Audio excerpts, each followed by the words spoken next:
Olá pessoal, estamos entrando na quinta semana de aula, quinta semana do curso Organização e Funcionamento do Sistema Único de Saúde, e a aula dessa semana se refere à gestão financeira e administrativa do SUS. O que você sabe sobre a gestão financeira e administrativa do SUS? O que eu já ouvi falar sobre esse assunto? Esse assunto faz parte do seu cotidiano, é importante pensarmos isso antes de adentrar na aula. Sobre a gestão financeira do SUS, como você imagina que ele é financiado? No momento que nós estamos, no momento do país, a conjuntura do país, você acha que o SUS está sendo subfinanciado, desfinanciado ou superfinanciado? A estrutura básica da área financeira do Sistema Único de Saúde ela é composta pela captação de recursos, que é a mobilização dos recursos para a operacionalização das diversas atividades inerentes ao funcionamento das organizações governamentais e não governamentais, estas sem fins lucrativos.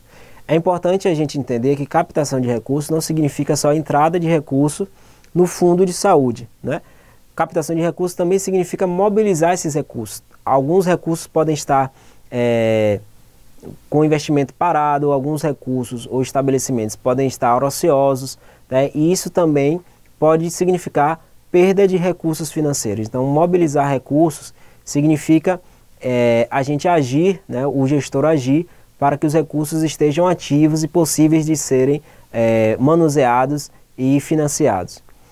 As principais fontes de recursos são recursos governamentais, que vêm através dos próprios impostos, recursos tanto sejam próprios ou transferidos, renda gerada pela venda de serviços e recursos captados através de doações de indivíduos, ou pessoa física ou instituições. Existem dois tipos de abordagem na estrutura básica da área financeira.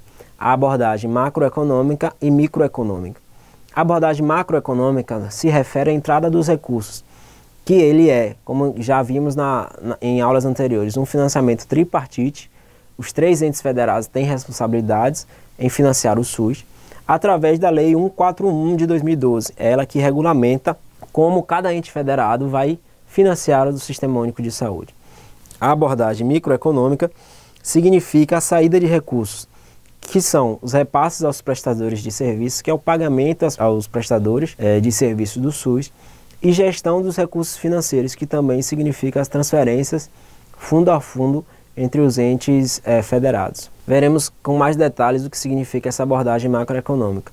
Lá na Lei Complementar 141 de 13 de janeiro de 2012, que também é um documento anexado lá na nossa referências complementares, nós vamos entender que a União ela financia o SUS através do exercício financeiro anterior, mais a variação nominal do PIB. Então, se o PIB teve algum aumento, significa aumento do valor de financiamento ao SUS.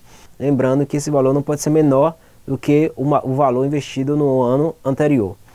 O Estado ele investe no SUS 12% da sua arrecadação e o município 15% da sua arrecadação, Então 15% do que é próprio do município a partir de impostos municipais do próprio Tesouro Municipal deve ir para o Sistema Único de Saúde. Os tipos de transferências realizadas pelo Fundo Nacional de Saúde são transferências fundo a fundo, quando ele repassa dinheiro para o Estado e município, e também pagamento direto aos prestadores do próprio Fundo Nacional de Saúde, que é a conta do próprio de cada ente federado, ele pode fazer esse pagamento para os entes, para os prestadores de serviços. Então, na abordagem microeconômica, que são a utilização de recursos, existem três tipos de pagamento aos prestadores de serviço. O ex post, que é o pós-pagamento, quando o pagamento do ente federado ele é feito após o serviço prestado. Então, se no município ele contrata uma clínica para a realização de determinados exames, a quantidade de exames no mês realizado vai ser a quantidade que vai ser custeada pelo Sistema Único de Saúde, aí o pagamento é feito após os exames serem realizados. O ex ante, que significa o pré-pagamento, são pagamentos por critérios globais, como é o financiamento da atenção básica. Então, a atenção básica ela é financiada de acordo com o número de pessoas cadastradas em cada território. E existem também os esquemas mistos, que significa o uso dos dois tipos de pagamento anteriores, o ex post e o ex ante. Como são comprados os serviços de saúde? Então, os serviços de saúde eles são comprados por convênios, por contratação de serviços, onde os prestadores de serviço, junto com a gestão municipal, eles vão assinar termos de compromisso de gestão ou termos de contratualização. Alguns limites financeiros do SUS, a ineficiência de escala. O que é que significa isso? Hoje, nós, com o avanço da atenção básica, né, e a eficiência da atenção básica, podemos encontrar a subutilização de leitos hospitalares, né? A dispersão da atenção básica e centralização hospitalar também é um problema, um limite do SUS hoje. Então, como a atenção básica ela foi dispersa, né, se capilarizou em vários municípios, não há mais o porquê centralizar muitos valores ou muitos recursos em nível hospitalar, né? Então, o financiamento deve ser para a prevenção do adoecimento.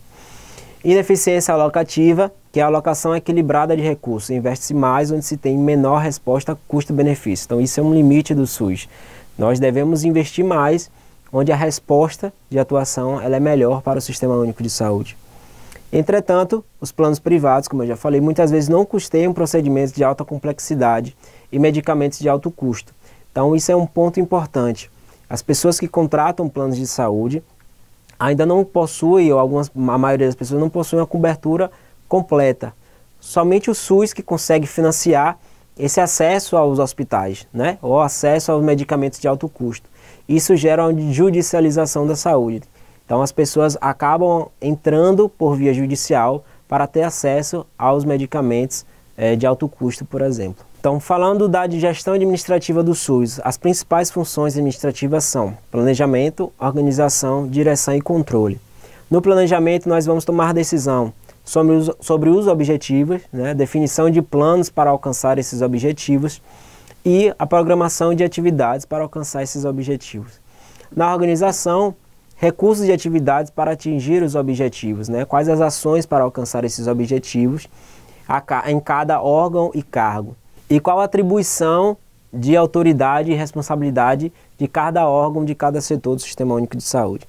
Direção significa o preenchimento dos cargos de direção, né, os cargos que têm governabilidade para dirigir uma gestão municipal, por exemplo. Pontos importantes são comunicação, liderança e motivação do pessoal e direção dos seus recursos pessoais para alcançar os objetivos antes traçados.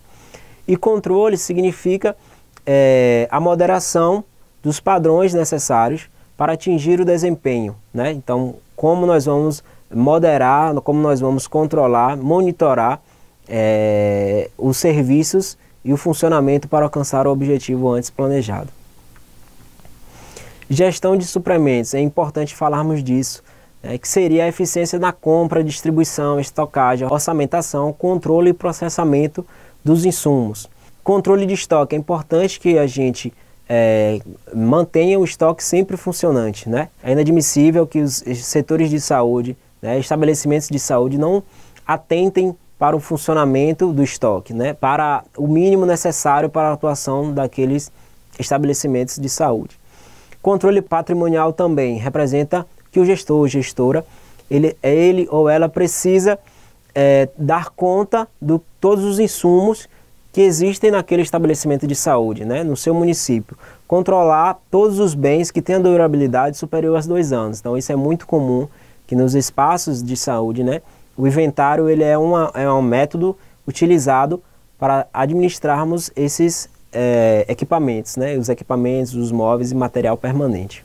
Suporte logístico, o sistema de logística em saúde tem como objetivo gerir o processo de logística integrado do Ministério da Saúde até os municípios, né? Então o Ministério da Saúde ele tem um sistema de logística robusto, principalmente o sistema da rede de frio. Então nesse suporte logístico a gente precisa dar conta de quais os insumos precisam ser transportados, né? Como ser transportados, né? Eu falei das redes de frio porque as vacinas são bastante específicas quanto à sua temperatura, né? Então, como armazenar e transportar as vacinas é um exemplo de que o suporte logístico é importante para a gestão do SUS. Além disso, a gestão de recursos humanos, né? Fonte de recursos humanos, como será o recrutamento, né? A remuneração, planos de cargos, carreiras e salários, ele é muito importante a gente tratar disso na gestão do SUS, né? A qualidade dos profissionais que atuam no SUS É preciso avaliar também isso a nível municipal, né, no gestão. O gestor do SUS precisa avaliar isso de uma maneira que melhor atende aos usuários do Sistema Único de Saúde. Bem, agora que vocês já viram essas informações sobre o financiamento e gestão do SUS, é importante que vocês deem uma pesquisada, né, no orçamento do seu município. Como eu já falei aqui, acessem o site do Fundo Nacional de Saúde para tomar conhecimento desse financiamento e orçamento do Sistema Único de Saúde do seu município. Todas essas informações estão com acesso público, né, e podem ser consultadas por vocês. Desejo a todos vocês boa finalização do curso, né? Então, como eu já falei no início, estou disponível para trocas de mensagens no chat, nos fóruns, então acessem, podem entrar em contato, fiquem à vontade e uma boa conclusão do curso.